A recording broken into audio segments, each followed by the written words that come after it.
House of Representatives resumes after a 2-month recess. I'm Linda Akibe, and you're welcome to the gavel. The long holiday is over for members of the House of Representatives who resumed legislative proceedings on Tuesday, September 17, after 8 weeks. The House is resuming 1 week ahead of the Senate, which embarked on its recess a week later to accommodate the screening and confirmation of the ministerial nominees. The Senate is expected to resume on Tuesday, September 24th. Now, days after the announcement of the CBN's cashless policy on bank deposits and withdrawals took the country by storm, members of the House of Representatives have made their feelings known on the new policy, and it's safe to say that they are not on board. In the last few days, the federal government has announced 2 critical government policies with huge impacts on the economy: the increase in value-added tax from 5% to 7.5%, and the CBN's cashless policy on deposits. The cashless policy, which took effect from Wednesday, the 18th of September 2019, introduces a 3% processing fee for cash withdrawals and 2% processing fees for lodgements of amounts above 500,000 naira for individual accounts. In addition, it also stipulates that 5% be charged as processing fees for withdrawals and 3% processing fee for lodgements of amounts above 3 million naira for corporate accounts. This new policy has generated much debate in the country, with some Nigerians firmly opposed to it and some others in support. The matter was raised in the House of Representatives during the week. A member of the House of Representatives is worried that the implementation of the cashless policy on withdrawals has negative impacts on micro, mini, small, and medium enterprises. Worried that implementation of cashless policy in Nigeria so far has led to significant decrease in deposit mobilization and credit extension by Nigerian money deposit banks. Deeply worried that implementation of cashless policy on withdrawals has negative impact on micro, mini, small and medium enterprises, which are clearly the engine room for growth of the economy and employment generation, thereby throwing many of them out of business and sending more Nigerians into poverty, forcing more traders and micro investors to carry cash about with its attendant security challenges.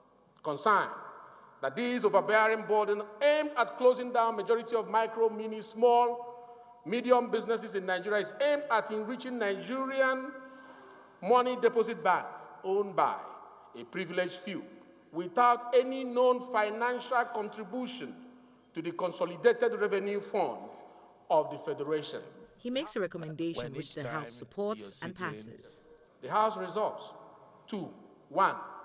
Urge the Central Bank of Nigeria to suspend the implementation of the cashless policy on deposits, which has taken effect from Wednesday, 18 September 2019, until appropriate and extensive consultative process is concluded. They should brief us within 3 days. The House of Representatives thereafter asked the Central Bank of Nigeria to suspend the implementation of its newly introduced cashless policy. The House of Representatives devoted a large part of legislative proceedings during the week for 2 days to discuss the xenophobic attacks on Nigerians living in South Africa. The House also invited the chairman of Air Peace Airline to applaud him for airlifting about 500 Nigerians out of South Africa.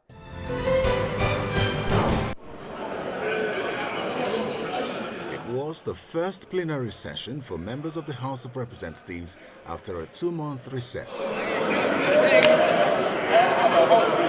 The Speaker welcomed his colleagues and delivered his address, where he charted the course of the lower house in the coming months. I hope that the time away has been a time of consultation and preparation, and also of rest and renewal, because there is a lot of work to do. Before we adjourned the House on the 25th July 2019, a significant amount of work had already started. We had begun legislative action through the consideration of about 13 bills, including Electric Power Sector Reform Act Amendment Bill 2019, the Physically Challenged Empowerment Bill 2019, and the Student Loans Access to Higher Education Bill 2019. We had also, in that time, received and debated about 57 motions on a range of issues, including the non-remittance of contribution into the NSIFT by the federal, states, local government, and some public and private organizations. Work on those bills and those motions will continue, even as we continue to receive, debate, and act on other new legislation. Over the course of the recess, we convened 2 national roundtable discussions on reform of the budget process and on recovered assets. These roundtable sessions were intended to take a critical look at issues relating to the development, enactment, funding, implementation, and evaluation of the national budget. The sessions provided an opportunity for institutional stakeholders from the executive and legislature to engage one another honestly on the problems of the appropriations process and the options for addressing those problems. It also allowed us to begin to prepare the ground for the 2020 appropriations bill, which we expect will shortly be presented to the National Assembly by His Excellency President Muhammadu Buhari, GCFR. We look forward to receiving the executive's proposal and making sure they align with our national development objectives, as well as the expectations and best interests of the Nigerian people. A member tabled a matter which he said required urgent attention of the House: the xenophobic attacks against Nigerians in South Africa. Also notes that in the last 3 years, figures from civil society groups in South Africa and from members of the Nigerian community living in the country indicates about 127 citizens have fallen prey to xenophobic attacks and extrajudicial killings carried out by the South African Police Service, which is said to be responsible for the death of 13 of the originally identified 127. The House also observes that the death toll of Nigerians killed in South Africa has continued to rise with frequent xenophobic attacks and extrajudicial killings by the South African police services between 2018 and 2019, and have recorded such high-profile ones like that of Mr. Benjamin Okoronko, a driver from Ebonyi State, and one Mr. Abezem from Abia State. Lawmakers made their contributions to the debate. We as leaders should begin to take our country seriously, take our citizens seriously, no matter where they find themselves. Whether it is in America, like my sister, the former Minister for State for Foreign Affairs, when she spoke, you will understand that she's speaking from point of knowledge about treatment that has been meted to Nigerians across board, whether it's in UK, whether it's in Singapore, whether it's in anywhere. They treat us as people who are not responsible. This incident calls on us as leaders of this country to ask ourselves pertinent questions about how we can make our country more likable, more livable, and more attractive, especially to our young population. Julius Malema, the young man who was speaking out, whom you commended in your speech, is a young man who probably is in his 40s. A lot of young Nigerians in that age group today do not have opportunities to rise into leadership. What are the factors hampering this? What are the factors hindering this? These are issues which, going forward, I believe we can jointly address and find solutions to. The debate took a greater part of plenary and continued the following day in the Reps Chamber.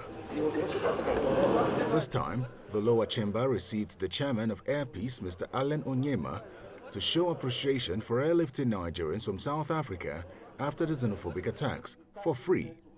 Airpeace has so far airlifted more than 500 Nigerians who signified interest in voluntarily returning to Nigeria from South Africa because of the attacks.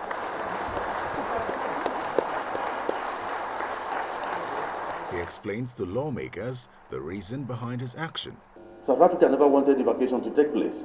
Evacuation for your information, is not a good thing for any country. It doesn't do any country any good image. But this is a non-violence action we did. It's a non-violence action. We are criminals. We are drug pushers. We are scammers. Okay, allow my people to go. That is why I decided to deploy the 777 to take Nigerians away from that place, to restore our respect as a nation. And that we have already gotten. That is why everybody is going about begging you now and begging Nigeria. It wouldn't have happened if the evacuation didn't take place. The evacuation has helped us. Then he spoke on the lessons to be learned from the past week and earned himself a standing ovation. When you encounter a Nigerian, the first thing he says, I'm Igbo, I'm Hausa, I'm Fulani, I'm this. This country is blessed. 378 ethnic nationalities, not 250, that made up this country. That is a recipe for strength. Can we decide this day to harness this strength in diversity? Thank you, and God bless you.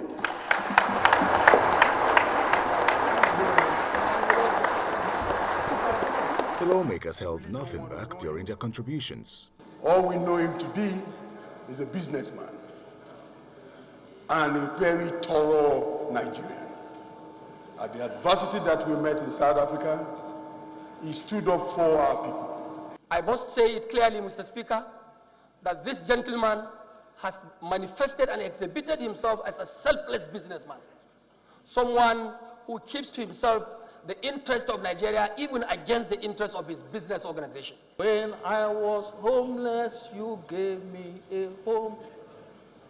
Now enter into the home of our Father.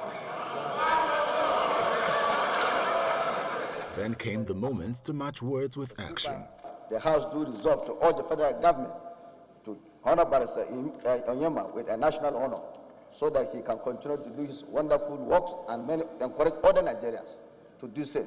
The resolution of the House recommending him for national honors also be transmitted immediately to the President. Thank you. Mr. Onyema further shared a handshake with the Speaker and exited the chamber, confident to have passed a message on the need for love and unity in the country, irrespective of tribe or religion. I believe we're here to serve. Still on the xenophobic attacks, the Speaker was unhappy with the Minister of Foreign Affairs for failing to appear before the House Committee oversight in the ministry. I would want to refer him to the provisions of the Constitution, particularly sections 88 and 89. And that is all I have to say on that matter. To refer him to the provisions of section 68 and section 88 and section 89. And I will be discussing further with Mr. President on this issue.